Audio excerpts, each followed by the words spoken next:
Kalau ada orang mengatakan kita tuh nggak perlu ulama, langsung saja kembali kepada Quran, kembali kepada Allah, kembali kepada hadis, maknanya kembali pada Rasulullah Shallallahu Alaihi Wasallam. Yang berhak ngomong kayak gitu mestinya sahabat, bukan kita di zaman ini. Ya, kenapa? Kita kembali ke Al-Quran. Kalau kita nggak mendapatkan pelajaran dari para ulama, mana tahu kita mempelajari Al-Quran? Nggak bisa, Bapak Ibu. Kita bilang kembali kepada hadis, kembali pada Rasulullah. Memang kita pernah ketemu Rasulullah. Kalau sahabat zaman dahulu, ketika ada masalah, mereka kembali kepada Rasulullah karena Rasulullahnya masih ada. Ketika ada masalah yang tidak ada penyelesaiannya, maka nanya langsung kepada Rasulullah Shallallahu Alaihi Wasallam. Kalau kita saat ini bukan kembali ke Rasulullah, kembali ke para ulama yang bisa menjelaskan hadis-hadis Rasulullah Shallallahu Alaihi Wasallam. Kadang-kadang orang sekali baru hafal dia hanya ratusan hadis, nyombong dia, nggak perlu kembali kepada ulama, langsung saja kepada Nabi. Dia bisa sholat itu pasti dia belajar di masjid dia di mana dia tinggal. Nggak mungkin dia bisa sholat kalau nggak diajarin oleh remaja masjid. Nggak bisa dia membaca Al-Quran bisa dengan benar. Ya, perlu kita ketahui.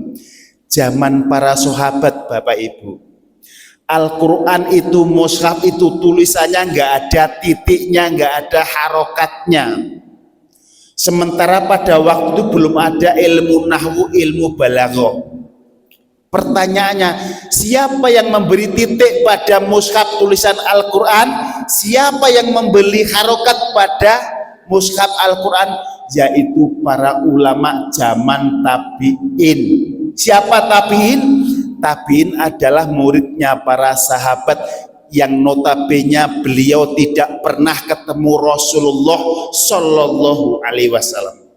Para tabi'in berpikir nanti di akhir zaman kalau Al-Quran ini enggak saya kasih titik membedakan antara ba, antara ta, antara tha, antara sya, orang enggak akan bisa membaca Al-Quran. Makanya dia berijtihad agar Al-Quran mudah dibaca. Bagaimana caranya? Kalau kita ngomong masalah bid'ah, itu bid'ah. Al-Quran gak ada harokatnya, itu gak ada zaman Nabi. Makanya jangan dikit-dikit mengatakan bid'ah. Kita buka mushaf Al-Quran dengan sudah lengkap itu bid'ah itu. Karena zaman sahabat, zaman Nabi nggak ada harakatnya, nggak ada titik-titiknya. Begitu juga untuk baik mempelajari Al-Quran yang dinamakan ilmu tajwid, ikut juga adanya di zaman tabi'in. Setelah zamannya sahabat, kalau nggak ada tabi'in, pasti kita belepotan semua membaca Al-Quran.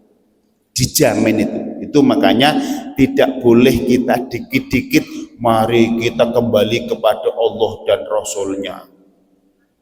Mau kembali kepada Allah dan Rasulnya kalau tidak ada yang memimpin, mana bisa kita kembali kepada Allah Subhanahu wa ta'ala. Yang ada kita kembali kepada para ulama.